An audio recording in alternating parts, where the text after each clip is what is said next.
বিশ্বকাপে group champion হওয়াটাকেই বিপদ হিসেবে দেখছেন জার্মান কোচ ইউলিয়ান নাগলসম্যান। গ্রুপে সেরা হওয়াটাই যেখানে অন্য সব আসরে দলগুলোকে বাড়তি সুবিধা দিয়ে এসেছে, সেখানে চলমান এই আসরে নাকি গ্রুপ চ্যাম্পিয়ন হওয়াটাই উদ্যোগ বাড়াচ্ছে জার্মান শিবিরে।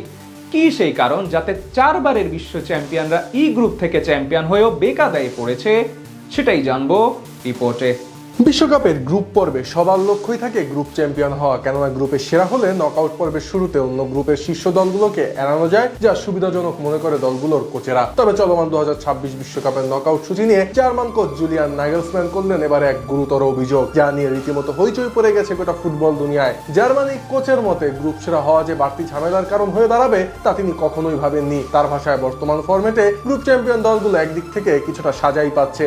এমনিতে বৃহস্পতিবার রাতে ইকুয়েডরের কাছে 2-1 গোলে হারলেও 6 পয়েন্ট নিয়ে ই গ্রুপে চ্যাম্পিয়ন হয়েছে তার দল জার্মানি। মূলত 19 জুন আইভরি কোস্টের বিপক্ষে ম্যাচ জয়ের মধ্য দিয়েই নকআউটে খেলা নিশ্চিত করে ফেলে চারবারের শিরোপা জয়ীরা। তবে শেষ ম্যাচে পরাজয়ের পরেও গ্রুপ চ্যাম্পিয়ন হয়েই রাউন্ড অফ 32-তে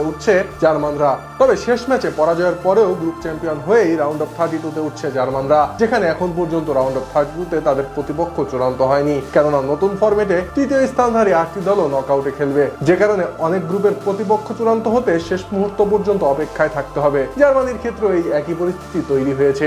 কয়েকদিন আগেই গ্রুপ সেরা নিশ্চিত হলেও শেষ 32-এ তাদের প্রতিপক্ষ ঠিক হবে গ্রুপ পর্বের সব ম্যাচ শেষ হওয়ার পর। অথচ ই গ্রুপের চ্যাম্পিয়ন হিসেবে জার্মানি কখন শেষ 32-এর ম্যাচ খেলবে সেটি আগে থেকেই নির্ধারিত, যেখানে এ, সি, ডি কিংবা এফ গ্রুপের তৃতীয় স্থানধারীদের সঙ্গে তাদের ম্যাচ 29 জুন বাংলাদেশ সময় রাত 2:30টায়, আর গ্রুপ পর্বের সর্বশেষ ম্যাচ শুরু হবে 28 জুন বাংলাদেশ সময় সকাল 8টায়। অর্থাৎ রাউন্ড অফ 32-র প্রতিপক্ষের নাম জানার পর জার্মানির হাতে ম্যাচের আগে 48 ঘন্টারও কম সময় থাকবে প্রস্তুতি নেবার জন্য। তাই তো জার্মান কোচের মতে সম্ভাব্য প্রতিপক্ষ নির্ধারণে দীর্ঘ সময় লাগায় কোচিং স্টাফদের অতিরিক্ত চাপ নিতে হচ্ছে।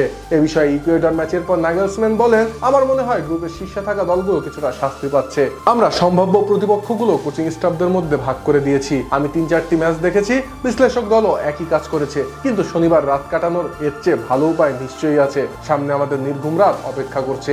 অবশ্য সূচির এই জটিলতাকে অজুহাত বানাতে চান না নাগলসম্যান। তার মতে সময় কম হলেও প্রস্তুতি চালিয়ে যেতে হবে। এ প্রসঙ্গে তিনি জানান, আমরা চেষ্টা করছি কাজের বড় একটা অংশ আগেই শেষ করতে, যেন তড়িঘড়ি করে ম্যাচের পরিকল্পনা সাজাতে না হয়। আমরা সামলে নেব। আমাদের স্টাফদের বেশিরভাগই এখনো তরুণ, দরকার হলে সারা রাত কাজ করব। আর জার্মানির কোচের এই মন্তব্য নতুন করে বিশ্বকাপে ফরম্যাট নিয়ে চলা আলোচনাকে আরো বেশি উস্কে দিয়েছে। আগে 32 দলের বিশ্বকাপে নকআউট সমীকরণ তুলনামূলক সহজ ছিল, কিন্তু 48 দলের বর্তমান টুর্নামেন্টে তৃতীয় স্থান পাওয়া দলগুলো যোগ হওয়ায় অনেক গ্রুপের সমীকরণ শেষ ম্যাচ পর্যন্ত ঝুলে থাকবে। ফলে গ্রুপ চ্যাম্পিয়ন দলগুলোকে অনেক সময় শেষ মুহূর্ত পর্যন্ত অপেক্ষায় থাকতে হবে, যেখানে জার্মানির মতো এ গ্রুপের চ্যাম্পিয়ন মেক্সিকো, বি গ্রুপের চ্যাম্পিয়ন সুইজারল্যান্ড এখনো পর্যন্ত প্রতিপক্ষ নাম জানতে পারেনি, যা দলগুলোকে উপযুক্ত প্রস্তুতি নিতে কম সময় দিচ্ছে।